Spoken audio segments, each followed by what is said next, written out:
안녕하세요. 저는 30대 중반 여자입니다. 항상 사연 읽는 연희의 사연을 듣다가 너무나도 몸과 마음이 지쳐 다시 한번 잘 살아내고 싶어 지금까지의 제 인생을 몇 차 적어봅니다. 제 사연을 들려드리자면 저희 엄마와 아빠는 저를 혼자 임신하셔서 결혼하셨고 20살 때 저를 낳으셨어요. 엄마는 지금으로는 너무나도 어린 나이였을 때 저를 낳고 키워셨고 3년 후에 제 남동생까지 낳으셨습니다. 저희 네 식구는 씁쓸하지만 남들처럼 화목한 날들을 보내진 못했어요. 제가 어렸을 적부터 아빠는 술에 의존하여 집안을 항상 공포 분위기를 조성하셨고 저희 가족들은 항상 아빠에게 위협받고 살아야만 했습니다. 엄마는 아빠에 대해 감정이 안 좋아 남자 잘못 만난 본인 신세 타령을 하시며 아빠를 미워했지만 술 안 마셨을 때의 아빠는 절대로 나쁜 분은 아니셨어요. 비록 경제적으로는 능력이 좋으신 분은 아니었지만 정이 많으셔서 사람들 좋아하시고 자식들을 많이 아껴주신 사랑 많으신 자상한 분이셨습니다. 우리 딸 너희들은 아빠의 보물이야. 아빠가 너희를 얼마나 사랑하고 있는지 잘 알지. 내 새끼들 봐서라도 아빠가 얼른 정신을 차려야 하는데 미안하다. 아빠가 짊어진 삶의 무게가 왜 이렇게 힘든지 모르겠다. 뭐가 그렇게 괴로우신지 어릴 적 제가 본 아빠의 모습은 많은 날들이 술에 젖어 있었고 저희 남매는 원래의 아빠 모습을 잘 알았던지라 그런 아빠의 모습이 참 마음 아팠습니다. 그리고 저는 어느 날 충격적인 광경을 목격하고서 왜 아빠가 그리도 괴로워했는지 알 것 같았습니다. 바로 엄마와 삼촌의 충격적인 관계 때문이었어요. 아빠와 형제가 많으셨습니다. 아빠는 친남매 중 장남이셨고 위로 큰 고모 한 분 계셨고 아빠들 밑으로 삼촌들 3분 고모 2분이 더 계셨습니다. 비록 가정에서는 화목하지 못할지언정 저는 양가 부모님들에게는 기대하고 고대했던 첫 손주로서 부모님들과 친척들에게 사랑을 듬뿍 받고 자랐습니다. 후에 태어난 제 동생도 장손으로서 큰 사랑받고 자랐고요. 하지만 그런 저희들을 예뻐하면서도 유독거리를 두시는 분도 계시더군요. 바로 아버지의 동생인 삼촌이라고도 부르기 싫은 둘째 삼촌 그 짐승만도 못한 사람이었습니다. 엄마는 삼촌이 왔다 하면 얼굴에 유독 화색이 돌았습니다. 오늘 우리 집에서 편히 쉬시고 가야 하니까 너희는 오늘 거실에서 자고 삼촌은 방에서 알겠지. 라며 엄마는 저희에게 일러두었습니다. 둘째 삼촌은 운주업을 했던 터라 가끔 저희 집에 들러서 하룻밤을 자고 가는 일들이 좀 있었는데 원래 저희는 단칸방에서 살다가 제가 초등학교 1학년 됐을 때 방 2칸짜리 빌라로 이사 갔거든요. 둘째 삼촌이 저희 집에 들릴 때마다 그중 제 방을 삼촌에게 내어드리고 남동생과 거실에서 잤습니다. 저는 삼촌이 저희 집에 올 때마다 맛있는 간식을 사가지고 와서 어색한 가운데 서도 저희랑 놀아주는 게 좋았고 그걸로 인해 멀기만 느껴졌던 둘째 삼촌에게 조금씩 정이 쌓여봤네요.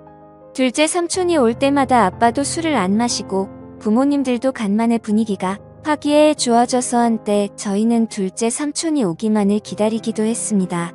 그런데 어느 날 새벽이었어요. 제가 힘든 가정에서 살다 보니 어려서부터 눈치가 빨랐고 좀 영악하다고 해야 하나 나이에 비해 철이 조금 빨리 든 케이스였어요.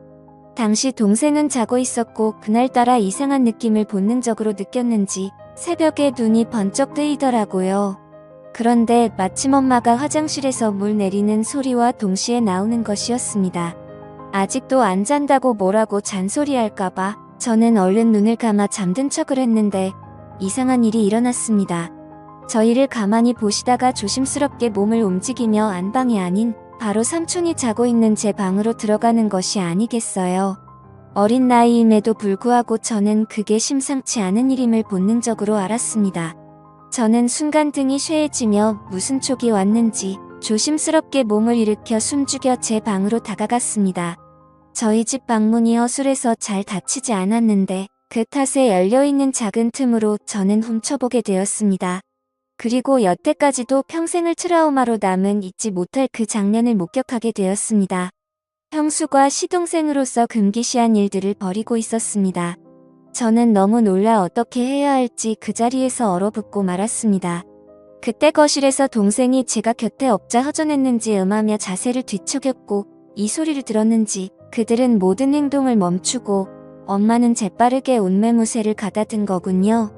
저는 들킬까 싶어 제자리로 돌아와 다시 자는 척을 하며 누웠고 엄마는 어두움 속에 쇠약함을 가린 채 아무 일도 없었다는 듯 안방으로 돌아왔습니다. 저는 그때부터 아무에게도 말 안 하고 혼자 생각이라는 것을 했는데 오랜 고민 끝에 나온 결론은 단순하게 모든 진실을 밝히자는 것이었습니다. 그렇게 해버리면 어린 마음의 모든 게 다 제자리를 찾고 정상으로 돌아올 것 같았거든요. 뒤틀린 이 이상한 현실에 하루도 머물고 싶지 않았던 저는 기회를 엿보다가 마침 아빠와 둘째 삼촌만 빼고 친가들이 모여 가족 식사하는 자리에서 제가 본 그날의 진실을 폭로하였습니다. 일모구연하고 또박또박 엄마랑 둘째 삼촌의 새벽에 제가 본 것들을 가감없이 얘기하자 엄마의 표정이 새하얗게 질리며 급한 대로 제 입을 막으려 했네요. 허나 이미 수상함을 느낀 큰 고모는 엄마를 젖혀두고 저를 방으로 데려와 차근차근 무슨 이야기인지 얘기해보라며 말씀하시는데 저는 말하다 말고 목이 메어와 울음을 크게 터뜨리며 말을 이어갔네요. 덕택의 집안은 발칵 뒤집혔고 둘째 삼촌은 소환돼서 친척들에게 어쩜 내가 형수랑 그런 짓을 벌일 수 있냐며 비난의 화살을 맞았습니다. 이 소식을 뒤늦게 들은 아빠는 충격을 금치 못하고 둘째 삼촌과 주먹이 오가며 한바탕 난리를 벌였고 저희 가정은 17개도 제 소망과는 다르게 파탄을 맞고 말았네요. 바로 엄마가 그 일을 계기로 지유치원생 남동생을 데리고 둘째 삼촌과 행방을 감췄던 겁니다. 훗날 드라마나 영화에서 보는 남녀의 야반도주를 보며 우리 엄마도 동생 데리고 둘째 삼촌과 저런 도피를 했을까 비꼬며 생각했네요. 가뜩이나 술을 필요로 했던 아빠는 아이의 술독에 파묻혀 살게 되었고 엄마와 삼촌을 반드시 찾아내어 복수하겠다며 증오심을 갖고 다녔습니다.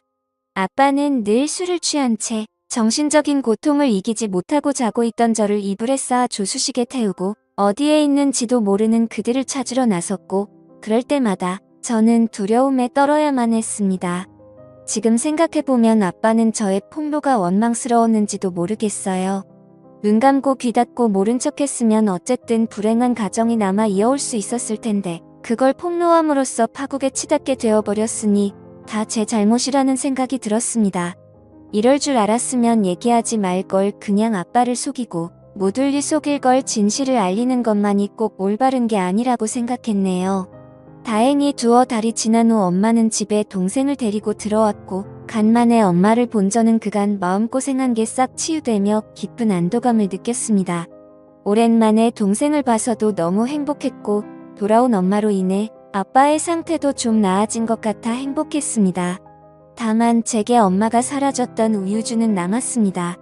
잠시라도 눈에 엄마가 보이질 않으면 불안해서 미칠 지경이었어요. 학교 갔다 서둘러 집에 왔는데 엄마가 없으면 빌려나 동네 인근을 다 뒤지고 다녔고 미용실에서 파마를 하고 있거나 동네 사람들과 같이 있는 엄마를 보고서야 안도의 숨을 내쉬곤 했습니다. 그렇지만 혹시나가 역시나 얼마 안 있다 엄마는 다시 나갔어요. 이번엔 동생을 내버려 두고 혼자 나갔더군요. 동생이라도 곁에 있어 좋았지만 엄마가 언제 다시 올지 기다림의 끝은 일길이 있었습니다.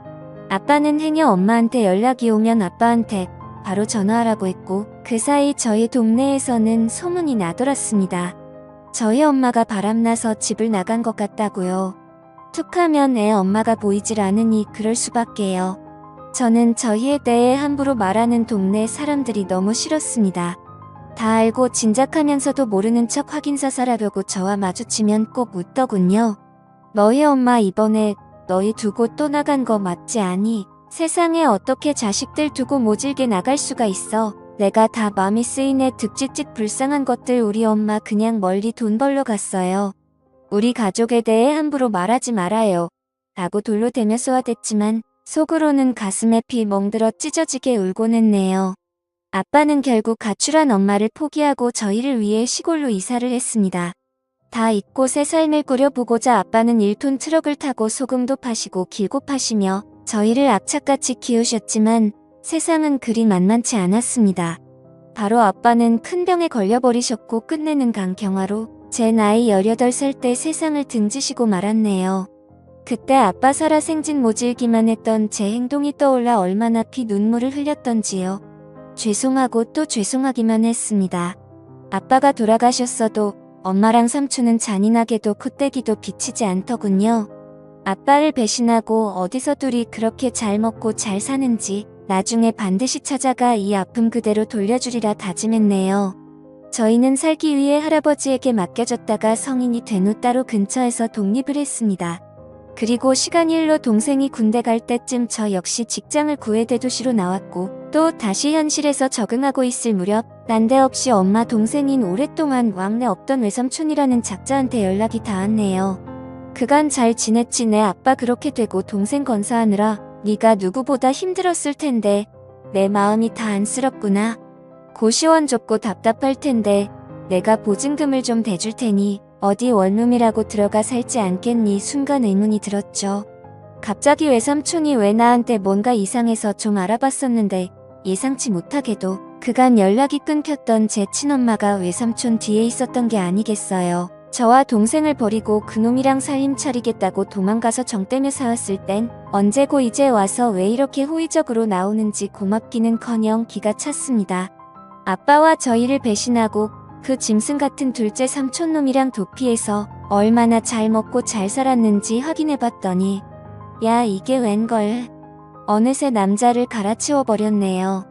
제가 이 사실을 입 밖에 내니 엄마는 주위를 살피며 은밀하게 말하기 시작했고 살다 보니 안 맞는 부분도 많고 사람들 눈도 있고 이건 아닌 것 같아 뒤늦게 마음먹고 정리했다.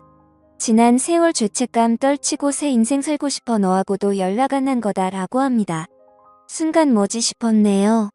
그렇게 쉽게 헤어질 수 있었을 것을 여지껏 저희 가족 생채기를 다 내놓고 일이 저질러질 대로 다 저질러 놓은 후에야 헤어졌다니요. 엄마를 가지려고 아빠를 배신한 삼촌도 같은 생각이어서 순순히 헤어져 줬다는데 말도 안 돼. 그들의 파렴치한 배린지 때문에 상처 입은 사람이 몇인데 멱살 잡고 쫓아다녀 피해 보상이라도 받고 싶었습니다. 엄마는 결국 삼촌과 금기된 사랑을 끝내고 다른 남자랑 세 번째 결혼을 했다 합니다. 능력도 좋으시지. 엄마는 제 동생을 합치고 둘째 삼촌 사이에서 낳은 남자의 여자애 한 명씩을 제게 소개했습니다. 저를 동생들과 함께 인사시키며 이들은 내 동생이고 너희들도 언니 누나한테 인사해라. 동생들 보는 거 보니 지금 여기 있는 동생도 잘 돌볼 것 같더라. 다 내 핏줄들이 네 맞이로서 잘 챙겨라. 뭐니 해도 남보다는 형제가 최고야. 남보다 못한 형제들도 많죠. 저나 얘들이나 다 배신의 피가 흐르는 엄마 자식들인데 나중에 서로 뜯어먹겠다고 뒤통수 치고 그러면 어쩌죠라고 대꾸하자 엄마의 표정이 점차 살벌해지기 시작했네요. 전혀 폐륜 상황의 내막을 모르는 새아빠는 분위기를 환기시키고자 그저 어하신다라고요. 새아빠는 평범하고 사람 좋으신 분이셨습니다. 엄마는 정말 미웠지만 가족들이 그리웠던 저는 엄마를 용서하고 잘 지내보려고 노력했습니다. 허나 엄마와 삼촌의 이 트라우마는 쉽게 잊혀지지 않더라고요. 엄마 역시 지난 세월을 후회하며 저와 함께 잘 살려야 하는 것 같았지만 제가 본인의 치명적인 비밀을 알고 있으니 저를 편히 대하질 못했습니다. 심지어는 저더러 미용실에서 엄마라고 하지도 말라고 하고 주변인들에게는 저와의 관계를 숨기려 하더군요. 새아빠가 절 자식으로 인정한다며 친척들에게도 소개하려 할 때도 엄마는 필사적으로 행여 책 잡힐까 싶어 말렸습니다. 엄마의 숨겨진 자식으로 살아야 하는 기분도 참 더럽더이다.